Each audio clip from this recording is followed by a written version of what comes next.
Boa tarde a todos.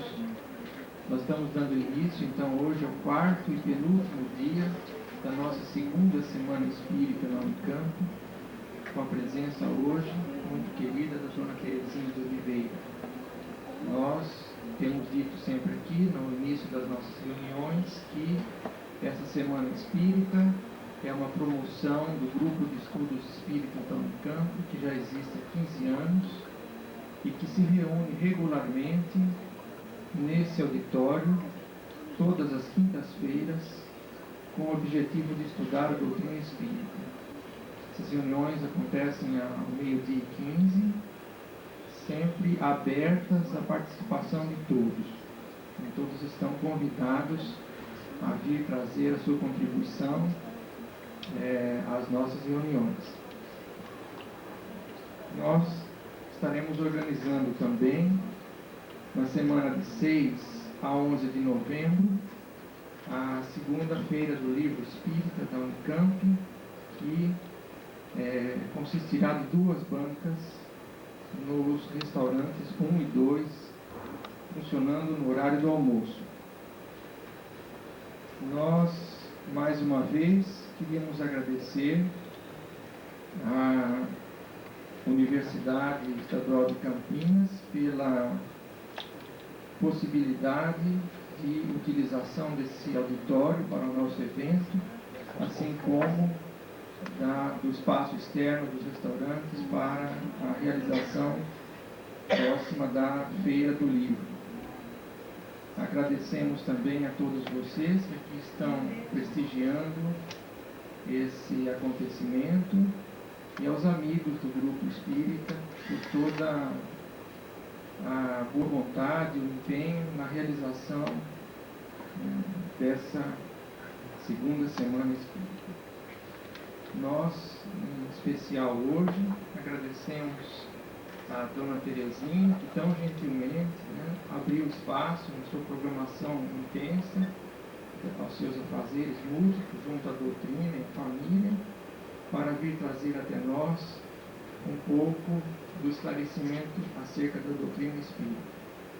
A Dona Terezinha, que como grande parte de vocês sabe, é uma dedicada colaboradora da Seara Espírita, contando já com a simpatia dos companheiros espíritas de todo o país, pelos seus escritos, pelas suas palestras, sempre tão firmes na manutenção da pureza doutrinária, daquele espírito de estudo, de pesquisa, da doutrina, que é tão importante para todos nós. Ela contribui já há muito tempo na direção do Centro Espírita Allan Kardec, e a sua presença lá é sempre uma garantia para todos nós, para todos os que lá trabalham, daquele equilíbrio doutrinário, daquela simpatia, acima de tudo, daquele amor que ela transmite a todos nós. Ela vai estar falando para nós hoje sobre o Espiritismo, sua origem, o que é e suas práticas. Ela gentilmente se dispôs, após a apresentação da sua aula ou palestra, a dialogar com vocês numa sessão de perguntas, que a gente vai tentar disciplinar da melhor forma possível para que dure em torno de 15 ou 20 minutos. Então nós passamos, sem mais delongas, a palavra à Dona Terezinha.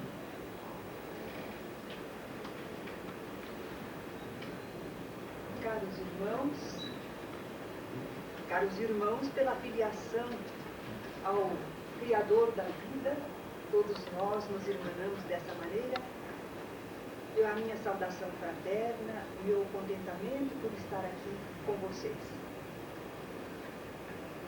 Esta madrugada, um sopro quente passou pela minha face e ouvi uma voz suave e forte dizer: irmão, um bom trabalho foi começado.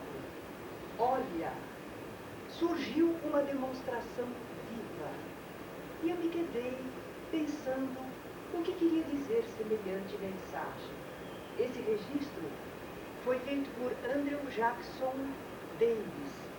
Ele foi um famoso médium norte-americano, pioneiro entre os médiums.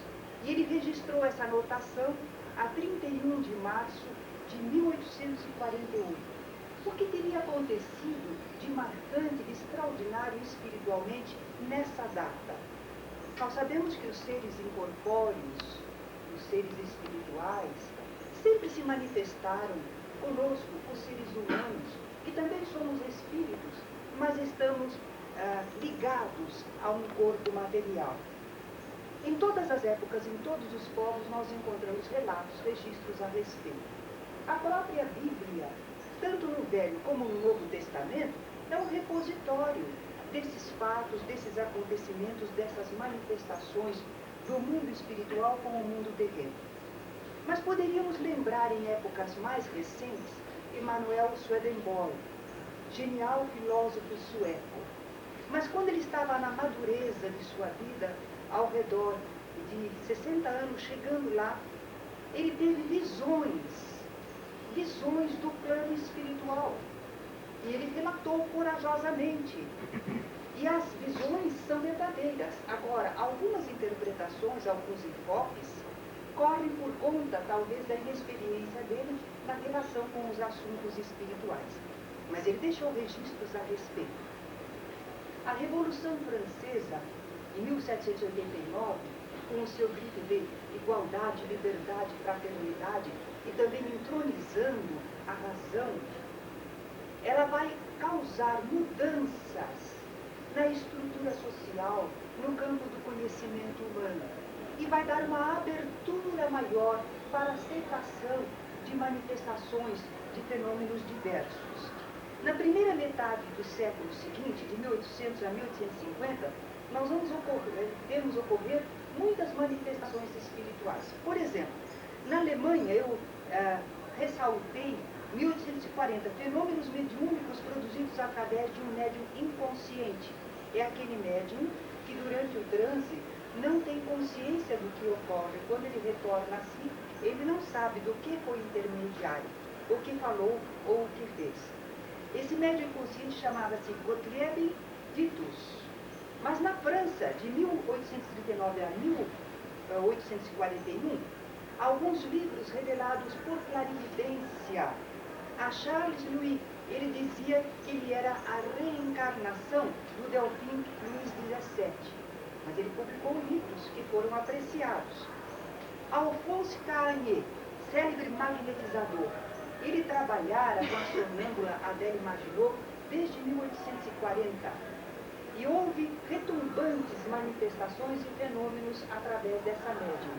E ele foi olhando as informações. Em 1847, ele publicou o livro Arcanos da Vida Futura Desvendados. Na Inglaterra, de 1830 a 33, nós vemos Edward Irving. Era um teólogo escocês, mas ele trabalhou na Inglaterra.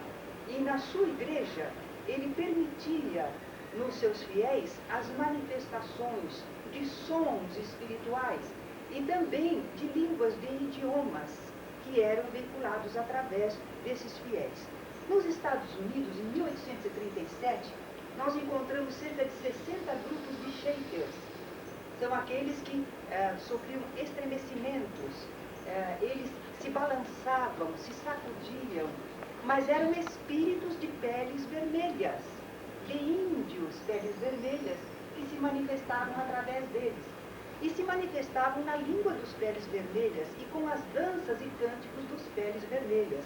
Foram célebres esses grupos de Shakers.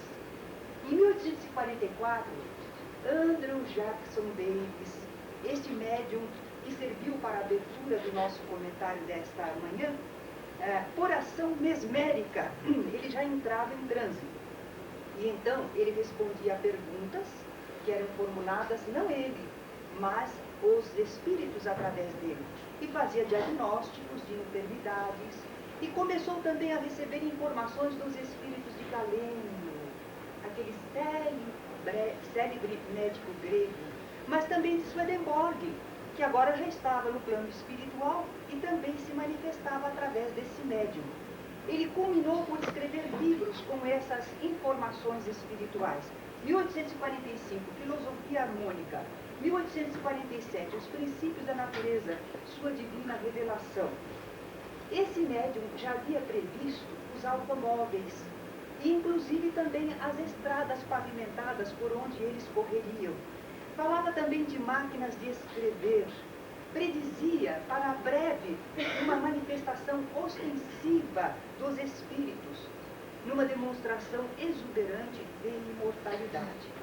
Em sua História do Espiritismo, Conan Doyle, o célebre autor de Sherlock Holmes, ele narra todo este começo, todo o surgimento das manifestações, dos fenômenos, quem lidou com eles, por toda parte, em todo o mundo.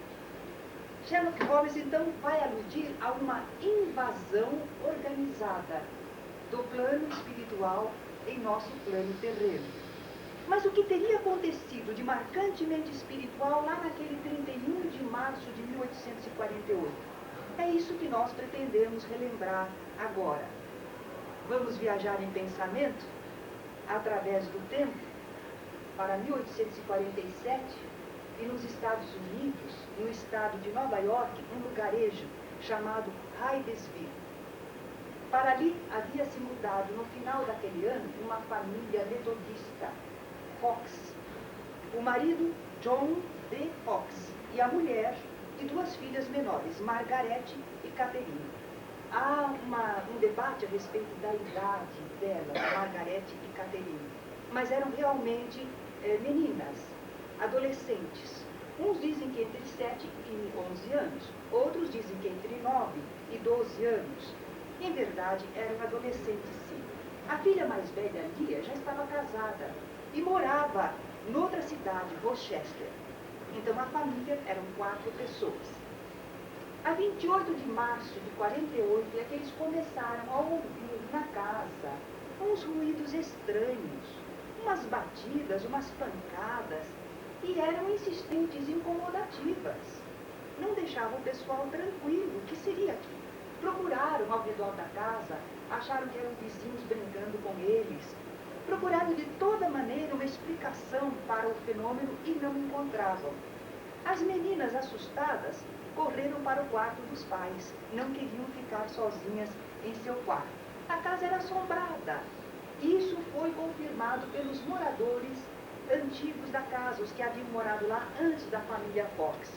Eles disseram que realmente, ali quando eles moravam, eles escutavam batidas, passos na adega e fenômenos inexplicáveis. E assim, de 28 de março até o dia 31, a família não tinha tido descanso. Eles estavam exaustos, queriam repousar. Então resolveram, na noite de 31, se recolherem mais cedo ao leito. Mas não adiantou, porque as pancadas voltaram e às vezes eram verdadeiros estrondos sacudindo os móveis. E Kate, a filha menor, afinal de contas, era uma criança, ela resolveu enfrentar. A criança, depois de um certo tempo de certos fenômenos, talvez ela se acostume e acaba achando aquilo natural. Então ela disse, senhor pé rachado. É assim que os americanos denominam, né? Aqueles que eles acham que é o demônio, um ser espiritual. Faça o mesmo que eu faço. E ela então batia nos móveis, dava uma palmada com a mão e da mesma maneira escutava a resposta daquele plano invisível, repetindo exatamente. A outra irmã, Margaret, entrou na brincadeira. Agora conte como eu. 1, era uma pancada. 2, 2 pancadas. 3 pancadas e assim por diante. Aí as meninas chamaram a mãe. Começou a fazer perguntas. Como? Como ela podia obter respostas? O fenômeno era natural. Quando queria dizer algo, havia ruído. Quando não dizia nada, era silêncio.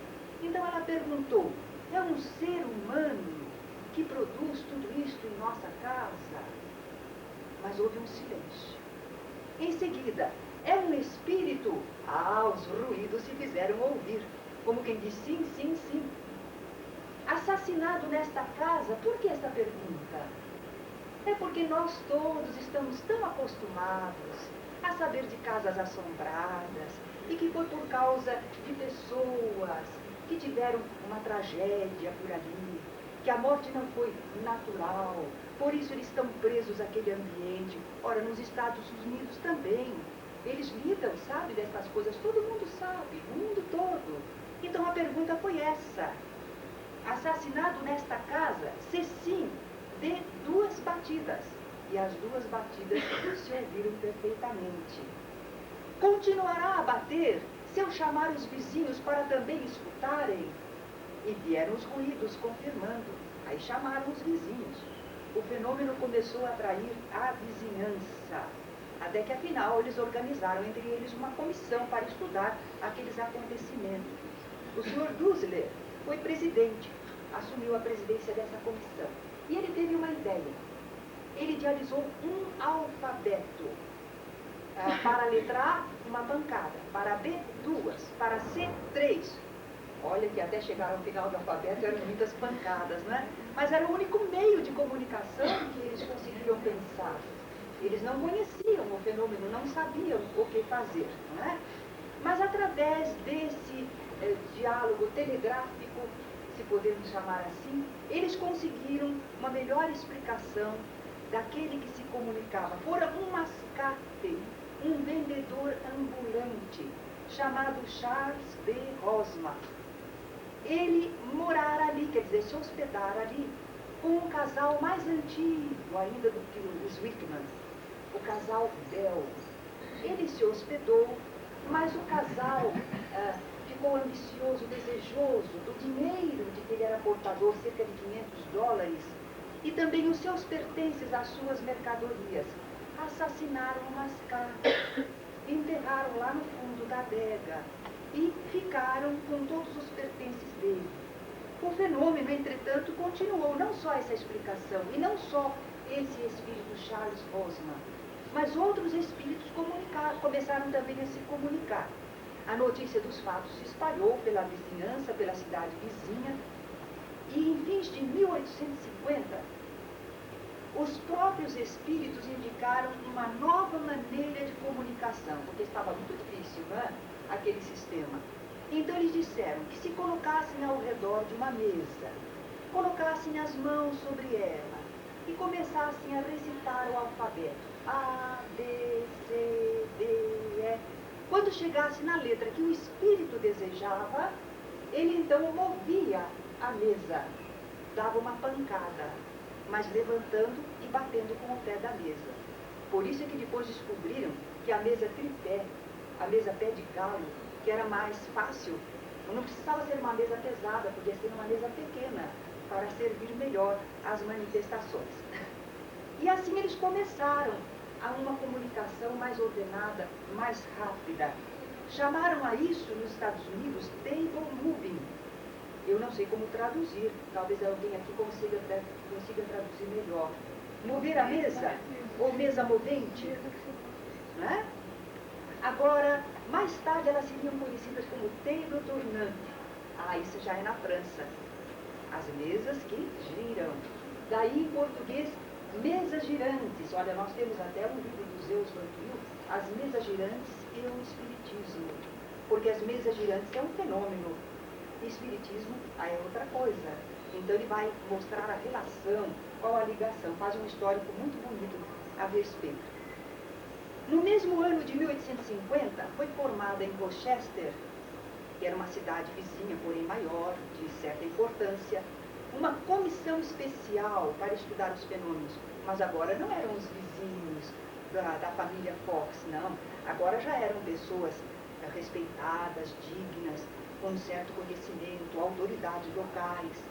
E nessas experiências, Isaac Post, um estimado membro da Sociedade dos Quakers, eles também eram pessoas que aceitavam certas manifestações espirituais. Eu estive lendo um pouquinho a respeito deles, curiosíssimo, porque eles não usavam nenhum aparato, nenhum simbolismo, eles se reuniam silenciosamente e aguardavam alguma manifestação. E aquele dos fiéis que sentia um certo tremor, uma certa emoção, um estado especial, tomava a palavra, estava falando mediunizado, e todos escutavam no mais religioso silêncio aquelas mensagens. Era gente muito boa, correta, fraterna, mas até não se misturavam muito com todas as pessoas, porque o seu sistema de vida era muito rígido, muito cristão, muito moralizado. Bom, mas esse senhor Isaac Post era um estimado membro dessa sociedade dos Quakers e também na comunidade. Nas experiências dessa comissão, ele usou o alfabeto, as pancadas, mas também a mesa girante. E no final de todos os estudos, a comissão confirmou os fenômenos. Eram reais, eram verídicos. E milhares de americanos então passaram a conhecer e aceitar essas manifestações. Pessoas de destaque na sociedade começaram a se interessar, mas não apenas pelos fenômenos, mas na filosofia revelada por aquelas manifestações espirituais, nos ensinamentos dados através daquelas manifestações. Nascia o movimento espiritualista, relacionado aos espíritos e suas manifestações. Isto não é ainda espiritismo, absolutamente. O espiritismo é também uma doutrina espiritualista, mas o espiritismo ainda não surgiu. Nós estamos nos primórdios, né? Como advogados, médicos, jornalistas, personalidades, por exemplo, Nathaniel Talmadge, ele foi governador do estado de Wisconsin. Ele era um dos adeptos, ministro das igrejas e seitas protestantes. Curioso, não havia muito essa separação. As pessoas estavam interessadas na manifestação espiritual, na verdade. Então, eles também se interessaram. Inclusive, o fenômeno começou numa família metodista. Membros, enfim, de diferentes classes sociais, mas nós vamos destacar um deles. John W. Edmonds. Ele foi ex-presidente do Senado americano, juiz da Suprema Corte de Nova York, ele era, quando, tendo observado os fenômenos ante pessoas íntegras, ele não se furtou a dar o seu testemunho favorável. Mas ele foi muito perseguido e incompreendido. Foi acossado pelos inimigos dessa nascente filosofia espiritualista, a ponto dele precisar renunciar ao seu cargo. Diziam o quê? Por exemplo, que antes de dar os seus pareceres como juiz da Suprema Corte de Nova York, ele agora andava consultando a sua falecida esposa. Não era verdade, mas assacaram essa calúnia. Também, por exemplo, jornais como o Daily Chronicle, ele disse que era impossível reconciliar a crença do juiz com a revelação divina. Que revelação divina?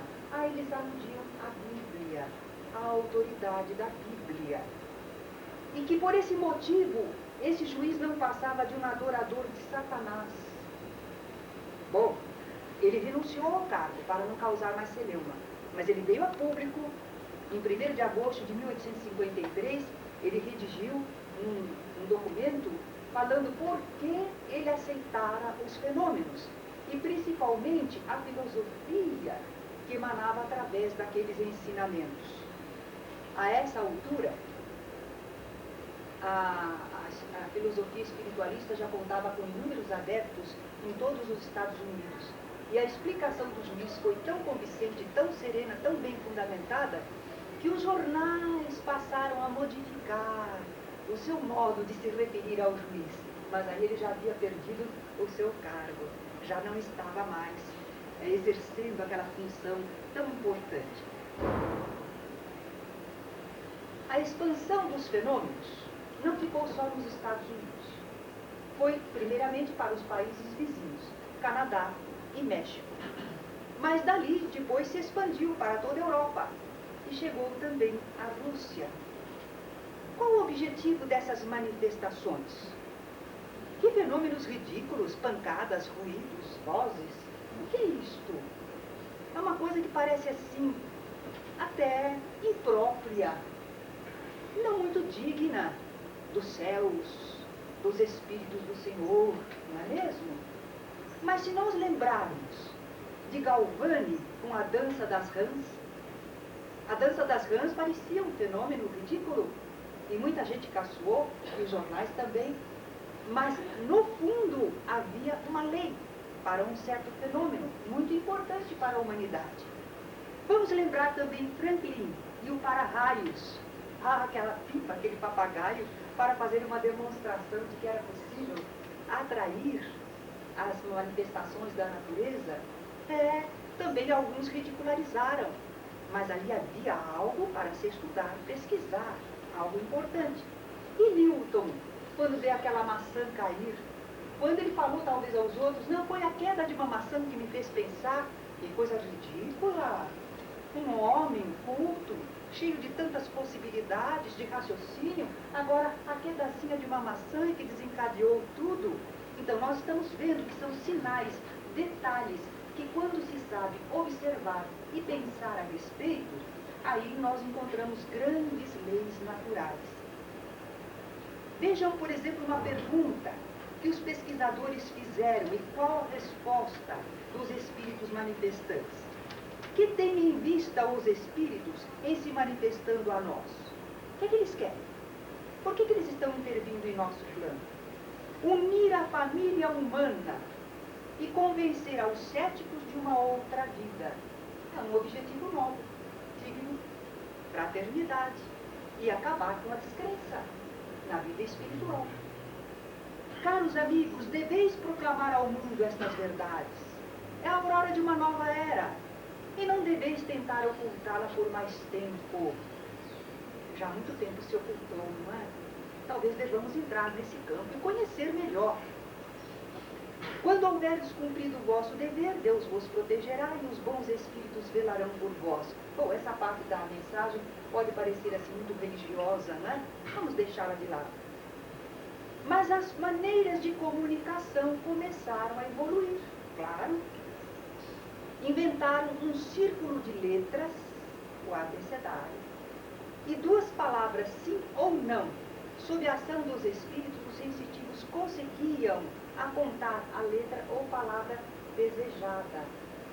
É aquele que a gente vê em alguns filmes de ficção, né? Apareceu no Exorcista, o Ouija, né?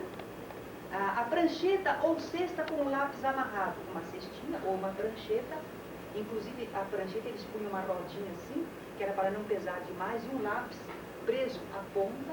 E ali, então, com um leve toque de mão do médium, do sensitivo, a prancheta se movia, mas escrevendo, produzindo uma escrita. E não era o médium, não era o sensitivo, porque ele absolutamente não fazia um movimento circular ou de escrita das palavras. Ele só encostava a mão. E a prancheta ou cesta escrevia sozinha, utilizando certa vitalidade, utilizando certo recurso que o médium fornecia, mas não era o médium que escrevia. Finalmente, eles acabaram por colocar o lápis na mão do médium, porque já estava tão comprovado que não era o médium que escrevia. Acabem com essa suspeita exagerada. Agora você já sabe que estamos aqui escrevendo. Então colocaram o lápis na mão do médium e continuou a escrever. E começaram as manifestações falantes, que agora devagarinho já podiam ser aceitas. Bem, em 1854, em Paris, capital cultural da época, as mesas girantes, ou dançantes, como alguns chamavam, tornou-se moda nos salões. Nós temos aqui, na capa, um retrato da época mostrando como naqueles salões, eram salões culturais, de moda, né, da sociedade, o pessoal se reunia em torno de pequenas mesinhas e faziam então esta brincadeira para eles. Para eles era um divertimento social, mas que se espalhou por toda a Europa. Lá na França já era moda nos salões. Um amigo informou sobre esse tipo de fenômeno ao professor Hippolyte Léon Denisard Rivail. Era um educador, discípulo de Pestalozzi, autor de várias obras didáticas. Aqui nós temos, né, Allan Kardec. Futuramente esse é o nome que ele vai adotar. Autor de várias obras didáticas, membro de diversas academias culturais. E ele também estava, como Swedenborg, na madureza. Ele estava com cerca de 50 anos. Mas um homem válido, capaz e muito bem preparado. O professor Rivail, diante desse anúncio, desse aviso de um amigo, Ele disse, olha, mas isto aí pode ser um simples fenômeno, não é? Ele era estudioso de magnetismo, de sonambulismo, e ele então dizia assim, pode ser uma simples ação de fluido magnético. Na época estava muito em moda falar, nós vimos de Mesmer, estava em plena difusão, então muita coisa se tentava explicar pelos chamados fluidos magnéticos. Mas argumentaram com o professor Divail, não, porque a mesa responde a perguntas. E o professor Divail, com todo bom senso, sem credulidade, respondeu, isto agora é outra questão. Só acreditarei quando ouvir. E quando me provarem que uma mesa tem cérebro para pensar e músculos para se movimentar, nervos para sentir, que ela possa se tornar sonâmbula. Antes disso, eu não vou acreditar. Quer dizer, para ele parecia impossível. Ele não se abalançou logo a ir observar os fenômenos. Mas em maio de 1855, pela primeira vez ele pôde presenciar aquele fenômeno das mesas que giravam, saltavam, corriam, e em tais condições que não era possível duvidar da realidade da manifestação. Ele também assistiu a alguns ensaios mais bem imperfeitos de escrita mediúnica em ardósias, em lousas, com aqueles recursos da prancheta, da cestinha. Mas vejam o que é a capacidade da pessoa em observar. Diz Allan Kardec, entrevi naquelas aparentes futilidades, no passatempo que faziam daqueles fenômenos, alguma coisa de sério, como que a revelação de uma nova lei, que tomei a mim mesmo estudar a fundo. Ele começou então, conheceu a família Baudin, as jovenzinhas Baudin, elas eram médiums, e Kardec começou a fazer experimentações junto à família, e começou a perceber que às vezes antes que ele perguntasse alguma coisa, já tinha vindo a resposta. Quer dizer que havia a telepatia, a comunicação telepática. Ele às vezes não chegava a formular, a falar ou escrever a pergunta e a resposta já vinha. Então ele começou a perceber que ali havia a intervenção de uma inteligência estranha. Até ali ele não chamou de espírito, não. Ele tinha uma inteligência estranha, ele era muito cauteloso. Causa inteligente. Mas ninguém, de começo, imaginou que fossem espíritos. Não, nesse meio não. Eles estavam pesquisando o fenômeno. Mas os próprios comunicantes, manifestantes, disseram que eram almas de pessoas que tinham vivido na Terra. Eles mesmos é que revelaram. Então não foi uma ideia preconcebida. Continuando as pesquisas, Allan Kardec começou a tirar umas deduções de que os manifestantes, os espíritos comunicantes, não eram todos iguais em conhecimento e em moralidade. Eram gente, né, como nós. E, portanto, as pessoas não são todas iguais. Não têm os mesmos conhecimentos, nem o mesmo entendimento moral. Também Allan Kardec começou a verificar que aqueles espíritos que se manifestavam de um modo muito mais inteligente, de um modo muito mais de cultura e com sobriedade, com dignidade, com elevação, que esses espíritos que ele denominou de superiores, as comunicações deles eram muito importantes para a humanidade. Traziam orientação, informações, abriam um campo novo, não eram simples comunicações divertimento. Havia alguma coisa importante, então ele começou a coletar e organizar esses ensinos, e como ele era um pedagogo, ele dava uma excelente forma didática a esse material. E ficou evidenciado que constituíam toda uma doutrina filosófica, princípios básicos, harmoniosamente entrosados, falando sobre as leis divinas, naturais, imutáveis, que regem o universo e a vida dos seres. Era a doutrina dos espíritos, porque eles é que haviam revelado.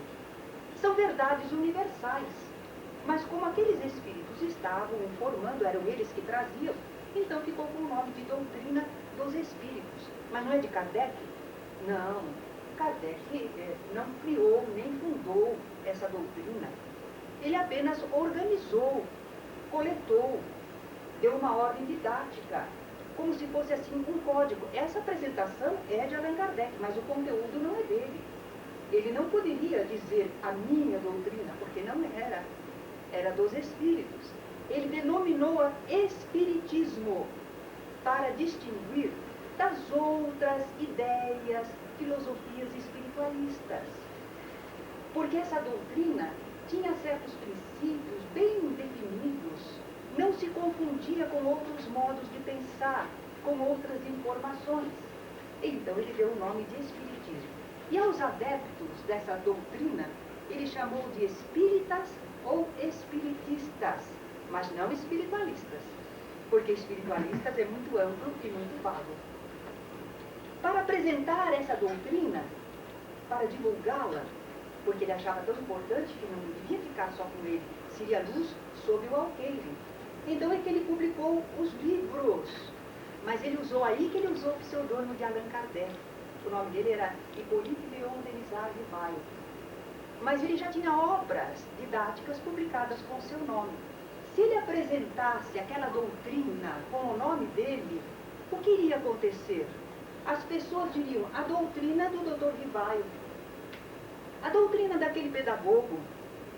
Iriam querer comparar a doutrina e relacioná-la, fazer conotações com a obra dele. E ele não queria isso. Então ele usou o pseudônimo Allan Kardec, que segundo informações espirituais tinha sido o nome dele numa encarnação anterior, no povo celta, entre os druidas, sacerdotes deles. Tá? Aí então surge Allan Kardec, um nome neutro, um nome desconhecido, para apresentar uma doutrina por ela mesma e não estando ligada a esta ou aquela pessoa. O Espiritismo surge, então, da manifestação dos Espíritos, de suas revelações. Não é assim que têm surgido todas as religiões? São de manifestações espirituais, de uma ou de outra maneira. É o plano espiritual, é em nome de Deus. São os mensageiros do Senhor que produzem fenômenos, falam, as pessoas os veem, os ouvem, e aí registram e começa então a formação de um grupo em torno das ideias reveladas. Todas as religiões verdadeiras do nosso plano começam assim. Mas eu estou falando de religião. Kardec disse que a doutrina espírita é uma ciência. Foi assim que ele definiu. É verdade. Num dos seus aspectos, porque o próprio Kardec fala do tríplice aspecto da doutrina espírita. Inclusive já tivemos ocasião aqui de abordar quando falávamos das consequências morais do espiritismo. Quando nós estudamos as manifestações dos espíritos, nós temos uma ciência que estuda a natureza, a origem e a destinação dos espíritos e suas relações com o mundo corporal. Aí é uma ciência. Mas os princípios e a filosofia que decorrem dessas manifestações e que vão respondendo a nós quem somos, de onde viemos, por que estamos aqui, para onde iremos. Aí nós temos então um campo de filosofia. É uma filosofia espiritualista. E a aplicação desses princípios vão ter um aspecto moral, que para Kardec era a mesma coisa que religioso. Porque ele dizia que a ciência estuda os fenômenos da vida material e que a moral diz respeito, como a religião, aos fenômenos espirituais, aos fenômenos do bem e do mal. O Espiritismo, portanto, na sua origem, é uma revelação divina, porque parte do plano espiritual, dos espíritos mensageiros. Mas é humana, diz Kardec, na sua elaboração. Porque vem as informações centrais, mas nós temos que pesquisar, nós temos que buscar, nós temos que trabalhar. Há uma parte humana, é a nossa parte, no trabalhar com as verdades reveladas. Tem caráter progressivo a doutrina espírita. Diz Kardec que a doutrina espírita caminha de par com o progresso. Por isso que o espiritismo não será ultrapassado, porque ele não fica estático. Se a lei demonstrar que ele está errado num certo ponto, numa certa afirmativa, ele se modifica para aceitar a lei revelada, a lei comprovada. Se uma verdade nova se revelar, ele vai aceitar, depois de pesquisar, depois de examinar, não cegamente. Não é? Porque é inútil lutar contra a verdade. E a humanidade evolui, e quando evolui, consegue cada vez mais entender melhor a vida e as leis que a regem. Então o Espiritismo está aberto ao progresso. O que o Espiritismo prega mesmo? Quais são os seus princípios fundamentais? Bom, começamos por aquilo que diz respeito a todas as religiões. Deus, o Criador, inteligência suprema do universo, causa primeira de todas as coisas, que tem sua existência revelada pelas suas obras. O universo é uma obra inteligente e, naturalmente, tem uma causa inteligente. Como o ser humano não pôde criar o universo, e devagarinho está conhecendo alguma coisinha, mas não consegue criar o universo todo, então essa causa inteligente é superior a qualquer criatura humana que conheçamos. Os atributos dessa divindade única, ele é único, eterno, imaterial, imutável, soberanamente justo e bom, infinito em todas as suas perfeições. Bem, nós não podemos falar tudo de doutrina espírita, que não é o caso. Mas esse é um princípio básico, a existência de Deus. A criação, aprendemos que Deus criou dois elementos gerais no universo, espírito e matéria. Do princípio material, que é uma substância primeira, fluido cósmico universal, por transformações e combinações derivam todas as substâncias, todos os elementos, todas as coisas que conhecemos como matéria, mesmo a matéria mais quintessencial. E do espírito, o princípio inteligente que anima a matéria em todo o universo, daí por individualização surgem os seres inteligentes, que habitam os mundos corpóreos ou não. O espírito não só existe em relação ao corpo, ele pré-existe. Antes que este corpo fosse formado, ele já tinha a sua existência espiritual. Durante a vida física, a vida corpórea, embora ligado ao corpo, o espírito transcende o corpo em certos estados especiais. Por exemplo, o transe mediúnico, sonambúlico, o êxtase, o desdobramento, são estados especiais em que a pessoa, transcendendo o corpo, percebe, sente e age como um ser espiritual que é, e não apenas como um ser encarnado. E esse espírito, que não depende do corpo para existir, que o transcende durante a vida física, também sobrevive a ele quando o corpo morre. O corpo morre e o espírito não consegue mais atuar sobre ele, mas continua existindo na sua verdadeira vida espiritual imortal. Existe o perispírito, que é um envoltório, um corpo espiritual de que falava o apóstolo Paulo, muito sutil, fluídico, bem plasmável, maleável, atende ao comando do pensamento do espírito, por isso apresenta aspectos variados conforme o espírito se sente ou deseja se manifestar. E esse perispírito é o instrumento perfeito de ação para o espírito, porque é através dele que ele se liga ao corpo físico para poder plasmá-lo e trabalhar com ele. E é com esse corpo espiritual que ele se identifica e se movimenta e trabalha e age no plano que nós chamamos de espiritual. Mediunidade é outro ponto básico da doutrina espírita. É uma faculdade humana, a mediunidade. É natural. Todos a possuem em maior ou menor grau, porque significa a nossa capacidade de percepção e ação extrasensorial, além do corpo. Todos nós temos um pouquinho. Mas em algumas pessoas ela é tão ostensiva que ela permite um intercâmbio bem definido entre o plano espiritual e o material. Aí seja as manifestações dos espíritos aqui na Terra, em efeitos físicos, que são efeitos objetivos que todo mundo pode ver, ouvir, comprovar, ou em efeitos subjetivos intelectuais, que se passa no campo do médium, ele sente, percebe e ele intermedia para nós. E nós vamos ter que verificar se realmente ele está funcionando como intermediário ou se aquilo é uma fantasia, é uma sugestão, uma fraude. Outro ponto básico da doutrina espírita é a evolução dos espíritos. Os espíritos se individualizam a partir do princípio inteligente, mas não ao mesmo tempo. Então nós temos espíritos de diferentes idades, uns bem antigos e outros novinhos, recém-saídos, entre aspas, das mãos do Criador, estão se individualizando. Nesse sentido, Deus criou, cria e vai continuar criando sempre seres espirituais. Daí nós olharmos os que chamamos anjos, mensageiros do Senhor, em grande desenvolvimento, e acharmos que eles sempre foram assim. Mas não, eles representam onde nós iremos chegar um dia. Porque os espíritos partem todos de um mesmo princípio. Foram criados simples e ignorantes. Eles têm o mesmo potencial de faculdades para desenvolver.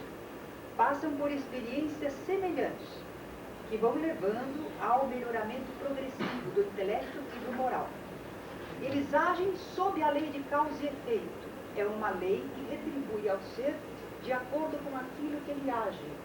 Dessa maneira, o ser vai ter compreensão daquilo que ele produz. Muita gente ainda não está percebendo o que está produzindo. Mas com o tempo a pessoa vai se dando conta de que aquilo que ela fez, pensou, sentiu, como reagiu, desencadeou outros processos. Então, no campo social, no campo da psicologia, abre um horizonte enorme para todos nós. O que estamos fazendo no mundo? Nós não somos vítimas inermes. Nós estamos também agindo, interferindo, causando alguma coisa. Quem sabe já causamos em situações anteriores e agora estamos enfrentando. Os seres têm livre-arbítrio. Ah, sim, porque senão eles não teriam responsabilidade pelo que fizessem. Mas esse livre-arbítrio ainda é relativo, de acordo com o grau de desenvolvimento do ser. Então, providencialmente, há limites para a criatura. Ela não consegue entrar em certos campos e fazer certas coisas que ela não tem condições ainda para controlar, para observar. E nós vemos que a nossa ciência está entrando num campo de genética, de introdução de elementos novos, de interferência no corpo humano, no ambiente ao redor. Isto é um campo novo, que vai exigir de nós muito cuidado, muita atenção, porque nós não estamos trabalhando com algo que não acontece nada. Nós estamos causando efeitos, e nós somos imortais, e nós enfrentamos novamente esses efeitos. Sim, já está na hora de examinarmos, mas temos que examinar cautelosamente, não irmos afoitamente, realizando tudo o que pensamos. Não pode ser assim impensadamente, tem que ser bem pesado, apalparmos bem o terreno em que estamos entrando. Certas pesquisas nos permitem isso, mas não podemos partir para uma aplicação geral antes de entendermos bem todo esse mecanismo da vida universal. Se nós estamos podendo entrar nesse campo, é que as leis divinas já estabeleceram que o nosso desenvolvimento intelectual é suficiente para, mas é preciso ver se o nosso desenvolvimento moral também está à altura. E os espíritos então vão evoluindo até alcançarem todos o mesmo fim, aquilo que nós chamamos de perfeição. O que nós podemos entender por perfeição? Que seria uma plenitude de desenvolvimento das nossas faculdades e, consequentemente, a felicidade. Porque saber, poder, sentir, ser capaz de agir e usufruir de tudo isto é a felicidade para o eu espiritual, a usufruir acertadamente, usufruir corretamente, sem causar efeitos indesejáveis. Isto só se alcança através da reencarnação, porque vamos levar muitas existências corpóreas para nos assenhorearmos de todos estes conhecimentos, entendermos a perfeita relação entre essas causas e os efeitos, para aprendermos a nos disciplinarmos e a saber trabalhar com tudo isso. Essa reencarnação pode se dar em nosso planeta, como em outros mundos que há nesse espaço infinito também habitados. Nascer, morrer, renascer ainda, progredir sempre, tal é a lei. É uma frase de preferência de Allan Kardec, porque sintetiza a existência do espírito e sua evolução através das reencarnações. Mas também é princípio da doutrina espírita que o universo é um todo, que há uma unidade entre tudo e todos na vida universal. Não estamos isolados. Os mundos interferem uns nos outros, materialmente e também espiritualmente, moralmente. Eles se influenciam reciprocamente. Esse mundo espiritual invisível é responsável e causador de muita coisa sobre nós encarnados. Ser invigilantes, mas muitas vezes é inspiração benéfica, ajudando o progresso da humanidade. Então nós começamos a compreender que aquilo que a ecologia fala, respeito pela vida, pelos seres, mas sem dúvida, aquilo que aquele chefe pele vermelha já falava, eu não entendo como os brancos desrespeitam a terra, a própria terra que lhes dá a possibilidade de vida, ele não entendia, porque na simplicidade dele, mas no seu conhecimento espiritual, nós constituímos um todo com a vida universal. E não podemos agredir e desrespeitar, porque estaríamos fazendo isso a nós mesmos. Devagarinho estamos aprendendo que é preciso amar o próximo como a nós mesmos. Mas talvez que com São Francisco a gente entenda que é irmã água, irmão sol, irmã lua, irmãos pássaros, somos irmãos de tudo. Tudo tem relação com a nossa existência material e espiritual.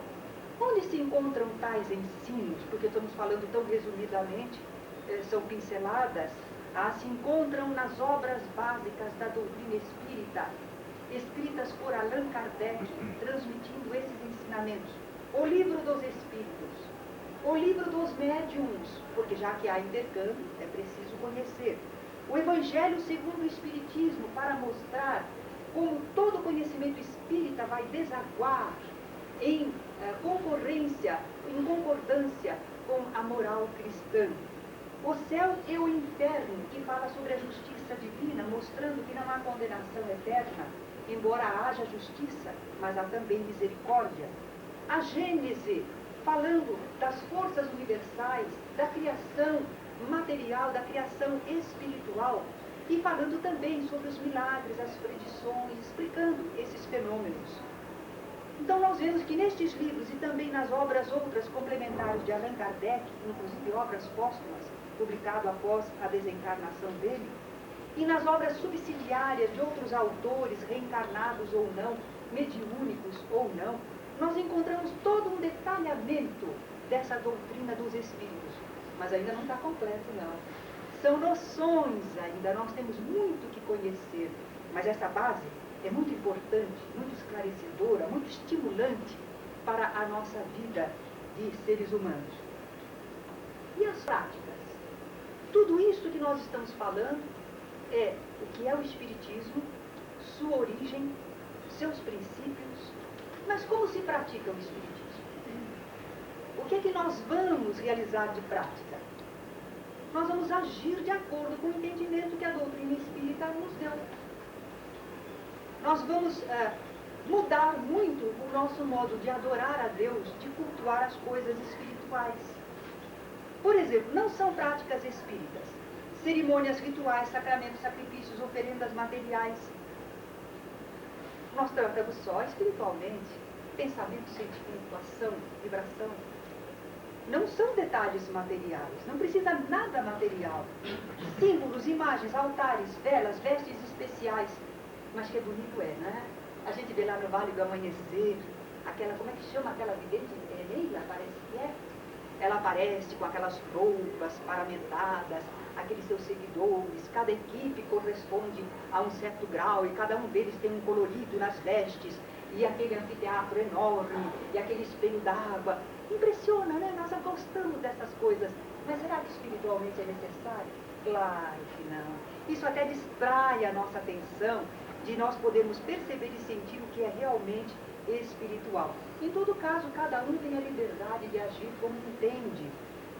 O culto a Deus é livre de acordo com o entendimento da cada criatura. Cânticos, danças, bebidas, fumo, drogas, ervas, incenso. Não, nada disso. Na prática espírita não existe nada disso.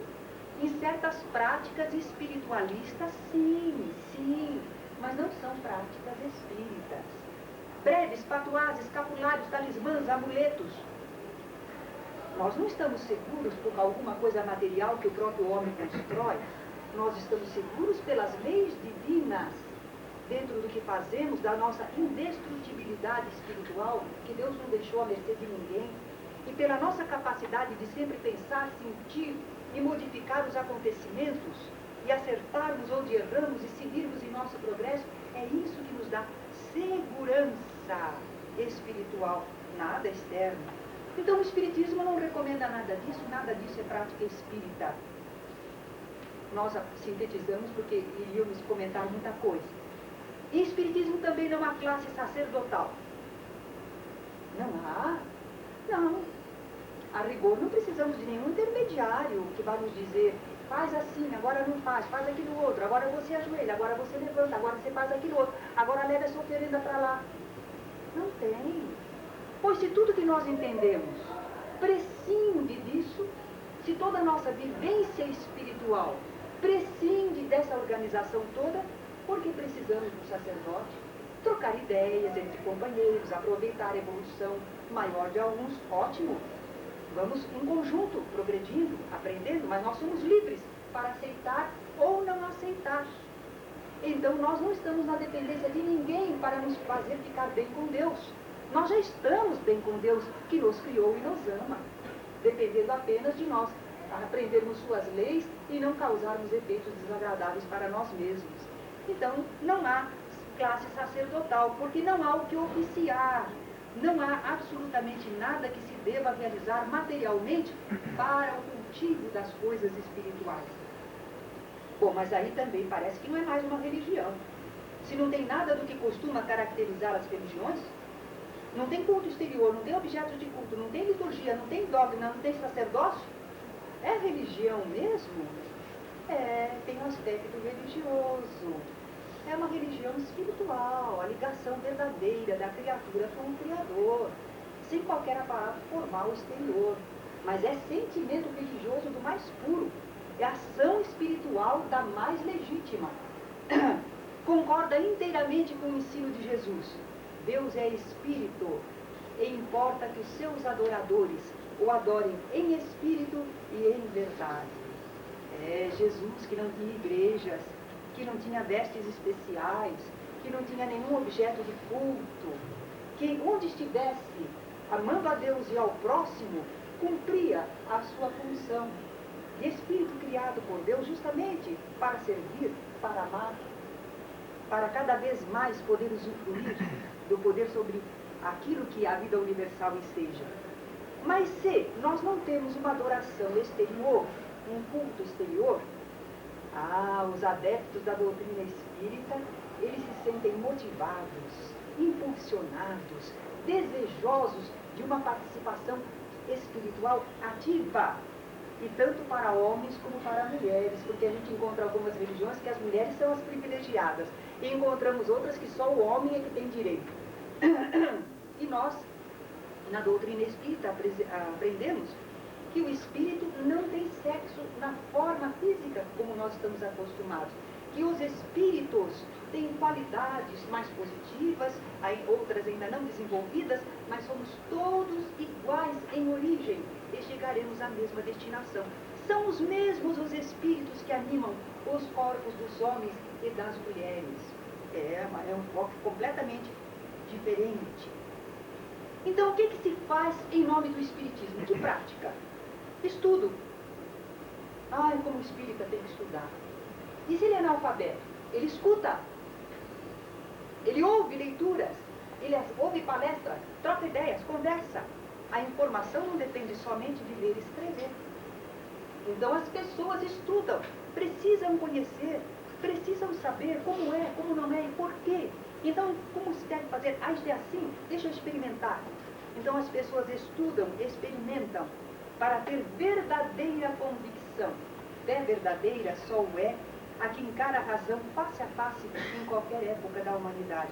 Outro tipo de fé, conforme o que acontece, ela vai por terra, ela não se sustenta. Mas também o espírita não deixa aquilo debaixo do alqueire, o conhecimento. Então ele vai partir para a divulgação.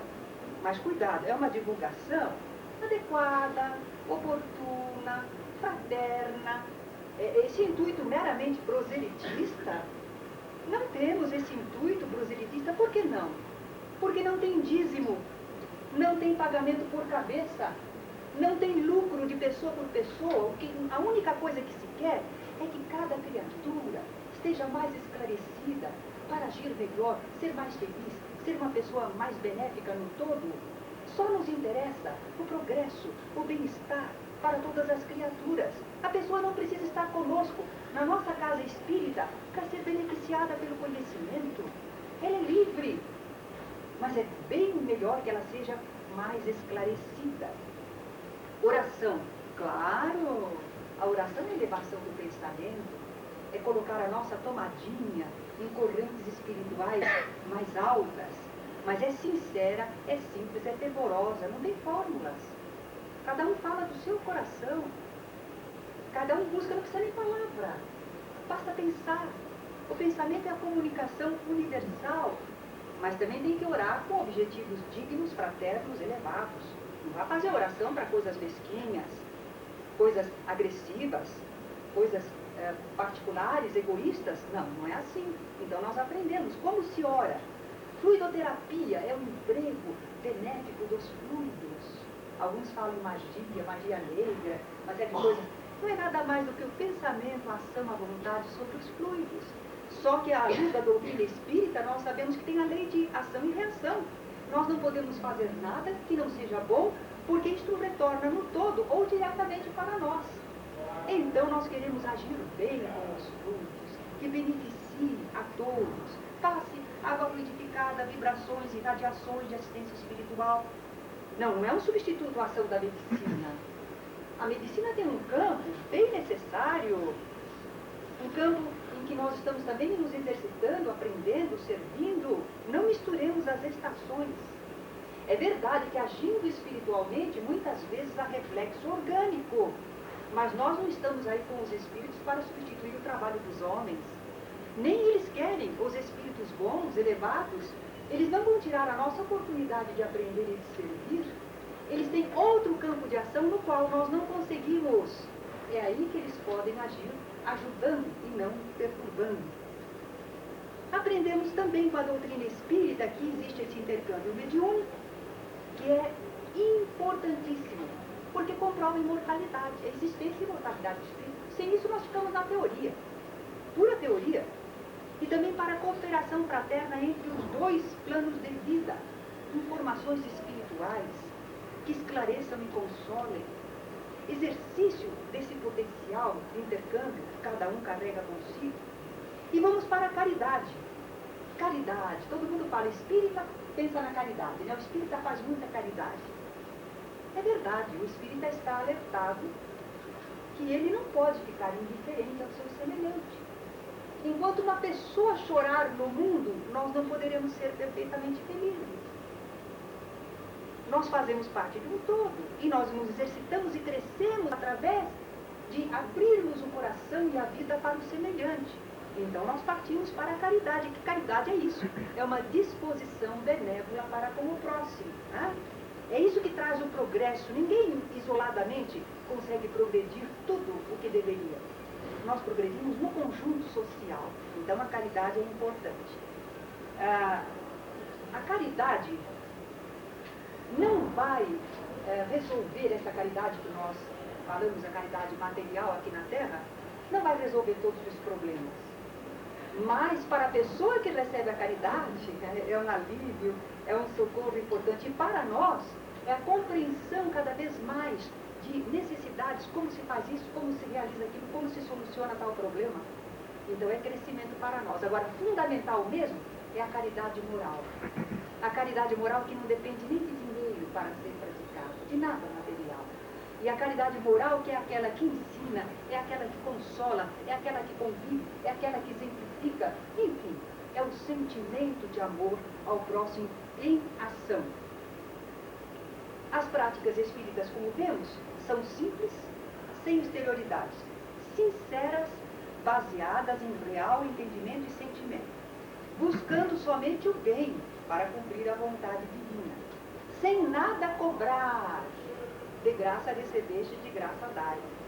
Quando cobrarem, tudo bem. Há pessoas que às vezes até são sinceras na prática do bem, mas não têm esse entendimento e talvez cobrem. Nós não temos nada com isso, mas o espírita não cobra nada pelos benefícios materiais que distribui. Ele é intermediário, nós entendemos a vida universal. Sem fanatismo ou intolerância, porque devido ao grau de evolução diferente, todas as religiões são necessárias aos diferentes tipos de pessoas. Mas para que tudo isso que o espírita faz? Para que todas essas práticas? Qual é o objetivo do espiritismo? O fim do espiritismo é tornar melhores aqueles que o compreendem. Só. Você entendeu, você age melhor. Está alcançado o objetivo do espiritismo. Por isso os espíritos se manifestam entre nós. Por isso eles testemunham a imortalidade. Não é para uma interferência no nosso plano, é para uma ajuda no nosso desenvolvimento intelecto, moral. Reconhece-se o verdadeiro espírita pela sua transformação moral, que é consequente do seu entendimento, pelos esforços que faz para vencer as suas más inclinações. Perfeito ele não é, ele é um espírito em evolução, mas ele está se esforçando por acertar. Quando ele percebe que erra, ele corrige, ele volta atrás, ele compensa com o bem o mal que possa ter feito, né? Isso é o que se espera do espírita ou espiritista, o adepto do espiritismo. Estudar Kardec para viver Jesus, o grande mestre da alma.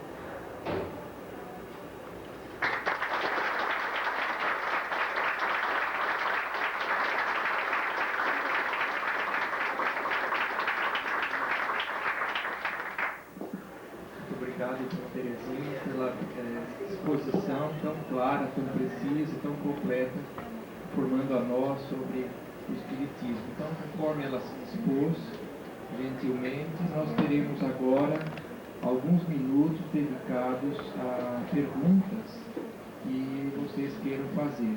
Eu peço apenas, dada a nossa limitação de tempo, que as perguntas sejam o mais breves possíveis, bem objetivas, para que a gente possa dar mais tempo a ela para nos responder.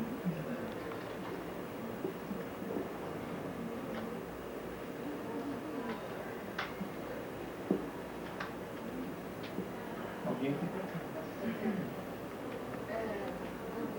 No aspecto que a senhora se referiu, que o espírito não tem sexo, e ora encarna no corpo feminino, ora masculino, a senhora poderia explicar, abordar um pouco mais, já que é um tema muito atual, inclusive abordado muito em televisão, que a juventude às vezes fica confusa.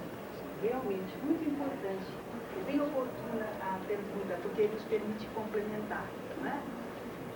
E nós não somos nem homens, nem mulheres espiritualmente. Somos seres espirituais, seres inteligentes, criados por Deus. Para evoluir, muitas vezes animamos corpos masculinos, outras vezes corpos femininos, conforme as tarefas, conforme o que precisamos realizar, o que precisamos experimentar. Isso que importa para nós. Mas, não podemos fugir à realidade de que nós, espíritos, estamos ainda neste planeta, às vezes, cultivando certas tendências.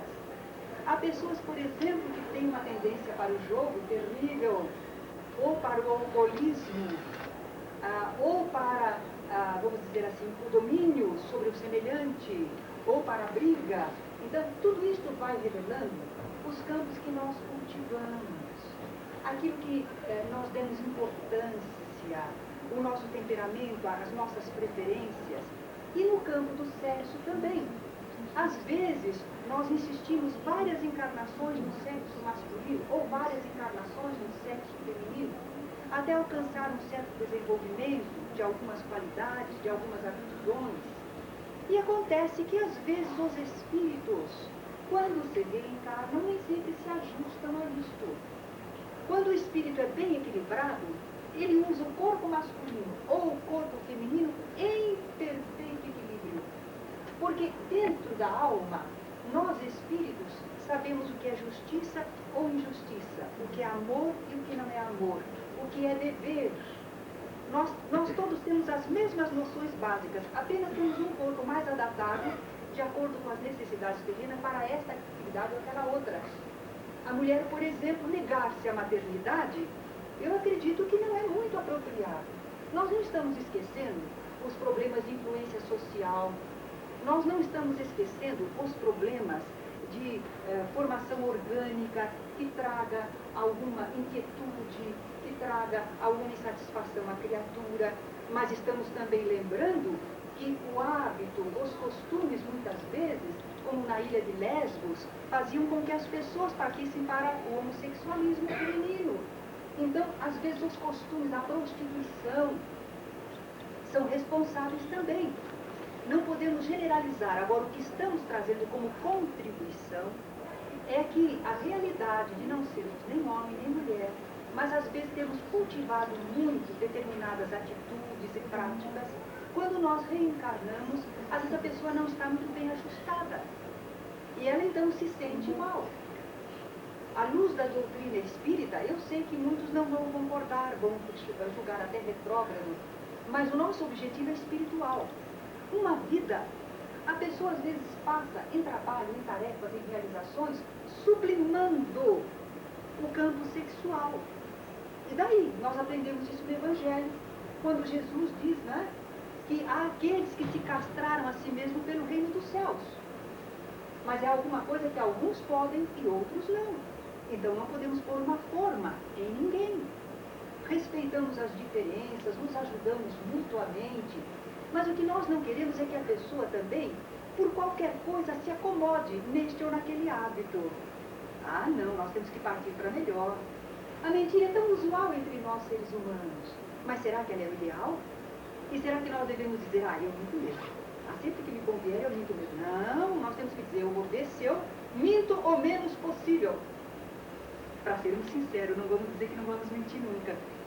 Mas eu vou usar o menos possível desse recurso, porque Jesus disse, seja o que eu falar sim, sim, sim, não, não.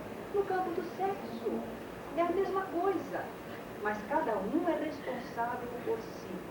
Nós não podemos nem ver como uma coisa natural, bonitinha, mas também não podemos ver como uma coisa pecaminosa, horrorosa, marginalizar as pessoas.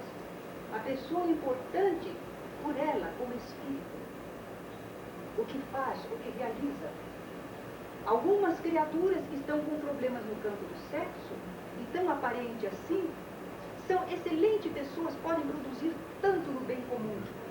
E há outras que estão camufladas. Elas não têm esse problema. Mas no campo masculino ou feminino, agem erradamente, exagerando na prática sexual, adulterando, traindo a confiança do seu cônjuge, do seu parceiro. Aí não está havendo progresso espiritual, porque por causa de uma sensação física, a pessoa não estabelece laços duradouros, estáveis, de confiança, não se disciplina. Então isso que é importante para o espírito. Nós vemos o sexo como algo natural, mas cada um de nós, de acordo com o que já viveu, com o que precisa de experiência, que vai ver o melhor que faz no campo do sexo, sem acompanhar os modismos e sem ficar seguindo orientação de pessoas puramente materialistas. Porque os materialistas não sabem, não querem ver, não se interessam pela nossa realidade espiritual. Mas se conhecemos, não podemos agir assim. Deu para responder? Uma pergunta. A senhora terminou a sua exposição dizendo assim, nós temos que estudar Kardec para poder entender Jesus Cristo. Isso. Será que Allan Kardec teria uma visão especial dos evangelhos?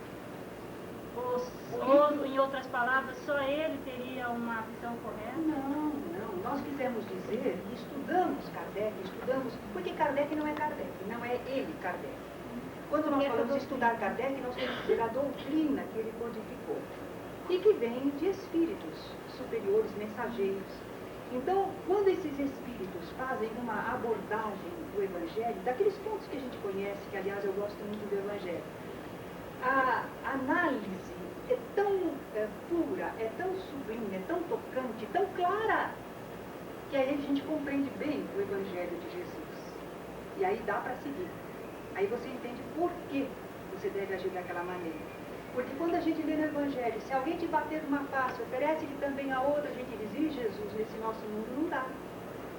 Mas quando a gente vai aprendendo lá, que é oferecer um outro aspecto da vida para a pessoa, como Jesus exemplificou, eu gosto dessa passagem, porque Jesus está sendo interrogado diante do sumo sacerdote e ele responde alguma coisa, mas o soldado ali ao lado, o servo do sumo sacerdote, acha que Jesus respondeu mal.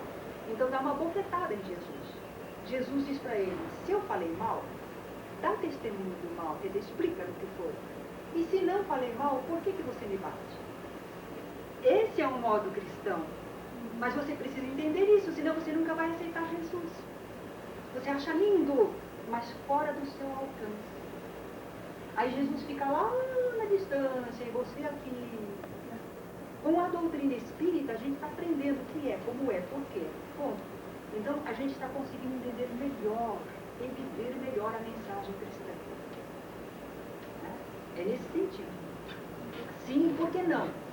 Porque nós tivemos mensagens lindíssimas, mas o povo deturpa. Nós não podemos fugir disso. A mensagem límpida como uma água que cai do céu, mas cai na lama, no pó da terra, e faz uma mescla. Então, as mensagens espirituais, por exemplo, o Siddhartha Gautama começa com aquela mensagem lindíssima, mas acabaram endeusando ele. Ele era Deus? Não era. Mas admirável mensageiro. Era. E o pessoal, o que fez com os ensinos dele? Seguiu direitinho? Ou mesclou com toda uma estrutura, uma hierarquia, um sacerdócio e situações de oferenda? Buda fazia isso? Fazia. Meditava sobre uma árvore, ensinava, amava, orava. Certo? Então, os grandes mestres trazem mensagens admiráveis, mas o povo não entende tudo e volta atrás, mescla. Porque a mensagem dos mestres é tão pura que não oferece ganho para ninguém, material. Não chama pelos sentidos, eles chamam pelo interior seu, pela sua alma. Mas o povo acaba montando religiões externamente. E no fundo a gente até perde o sentido da religião. Quando a gente estuda as religiões comparadamente, a gente vai, olha que coisa linda, olha, a gente vai descobrindo dentro delas as verdades espirituais. Mas se você olha assim por fora, você diz, ai que bobagem, que coisa ridícula, olha lá como é que eles fazem, olha o que eles pensam. Mas isso foi o que construíram em torno da mensagem. E o Espiritismo procura reviver a mensagem cristã na sua pureza. Nesse sentido que a gente diz. Gostaria de fazer uma pergunta. Uma vez eu tive sobre um acidente muito grave, né? Então eu sonhei que vi o anjo olhar, olhar muito com a moto. Então eu sonhei que eu estava muito grande, cheio de anjo, aquelas alas cor-de-rosa, muito bonitas, mas era lindo, eu estava toda de rosa. Aí eu uma vez acordei chorando mesmo, porque eu queria morrer. Aí eu falava, chorava, eu queria perder esse único, teve tão lindo. E você foi embora e me despediu. Por quê? Aí eu fui ver, só era um pesadelo, eu estava dormindo. Passava 2 dias, eu sofri um acidente, traumatismo, quase mesmo eu perdi. Graças a Deus, tudo bem. E também tem outra coisa assim, sempre eu vejo uma sombra. Quando eu começo a ver assim, há um vulto, né? Me acompanha. Aí quando, quem sabe o que vai agora? Você sabe que é uma notícia. Tem uma pessoa bem, às vezes tem mais outra pessoa. Ela falou que ela teve antes do filho dela sofrer um grave acidente, em que quase morreu, ela teve um sonho especial e ela estava rogando proteção para o filho, que corria muito na moto, né? Então ela teve um sonho e ela viu um ambiente muito lindo, muito amplo, com anjos, com asas cor-de-rosa, todos cor-de-rosa, asas cor-de-rosa. os nossos condicionamentos religiosos aparecem na nossa vivência espiritual. Porque quando a gente dorme, a gente se desdobra em relação ao corpo. E a gente vai ver, sentir, perceber como ser espiritual que é. Mas quando a gente retorna com a lembrança daquela vivência espiritual, o nosso cérebro está atulhado de ensinamentos, de situações, de condicionamentos. Então a gente mistura um pouco da realidade espiritual com a guerra. Se a gente for até interpretar, pode ser até um simbolismo, se quiser, mas a gente não liga demasiado a certos detalhes dos sonhos. O rosa significa muito o amor, a afetividade. Né? Então quer dizer que havia muita afetividade, uma segurança, uma certeza de que não faltaria amparo, amor para com o seu filho, como de fato não faltou, apesar do problema. São comunicações espirituais, não é? Mas os seres espirituais não têm asas. Essas asas eram um simbolismo de que eles se locomovem pelo espaço. Não é? O espírito não tem matéria que precise transportar, não tem asa para precisar voar. É um simbolismo que se punha antigamente. Como eles se deslocam no espaço, eles têm que ter asas, certo? Então, se você vir seres espirituais, se você ver uma linda figura e você é chegada ao cristianismo, ao catolicismo, se for masculino você vai dizer Jesus, se for feminino você vai dizer Nossa Senhora. Eis aí como surgem tantas Nossas Senhoras. Nossa Senhora de Lourdes, Nossa Senhora de Fátima, Nossa Senhora de não sei o quê. É que o pessoal coloca. Há muitas entidades lindíssimas, lindíssimas, lindíssimas que aparecem, certo? E dão mensagens. Mas o povo deixa assim. Agora a sombra que ela vê, ela costuma às vezes ver um vulto, assim, e ela, sempre que vê, ela fica preocupada, porque ela acha que é alguém das suas amizades, do seu conhecimento, que vai passar por um problema, ou até morrer, não é? Bom, os espíritos podem se aproximar de nós e ajudar-nos, preparando-nos para enfrentarmos certos acontecimentos da vida. Mas posso dizer a vocês, como está no livro dos médiuns, que os bons espíritos nunca nos deixam um aviso, uma impressão que a gente não possa suportar com equilíbrio. Eles não dão nenhum aviso quando a gente não tem equilíbrio suficiente ou não há necessidade. Né? Então, às vezes, espíritos que também são mais ou menos como nós, às vezes meio terra a terra ainda, eles têm, um espírito pode dizer, eu estou triste porque fulano vai desencarnar. Mas a gente sabe que a pessoa continua vivendo, que não sei o que dizer, porque aquilo, um espírito esclarecido não teria aquele sentimento. Mas se for um espírito muito apegado ainda, minha família quer que viva, vai morrer, ele ainda não tem esclarecimento, então ele pode passar para nós uma impressão de tristeza, de preocupação. Então depende do grau de evolução do espírito. Um espírito evoluído normalmente não nos fala.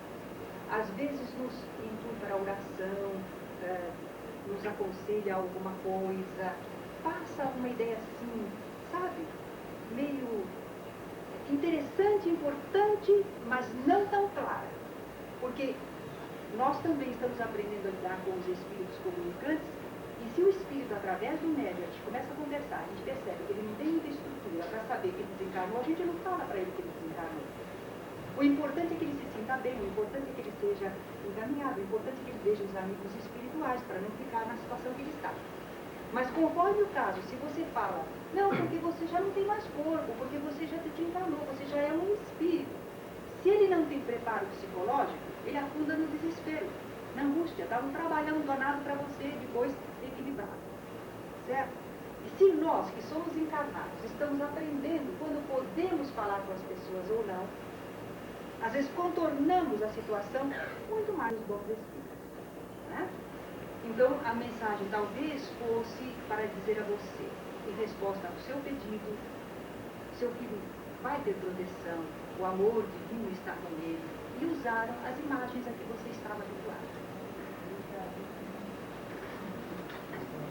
Está a hora de encerrar, infelizmente, né? Ficaríamos aqui muito tempo ainda ouvindo a Dona Terezinha, mas O tempo não nos permite. Obrigado a todos e até amanhã, onde haverá a última palestra da nossa Semana Espírita, proferida pela Maria Aparecida Mateus, sobre a felicidade.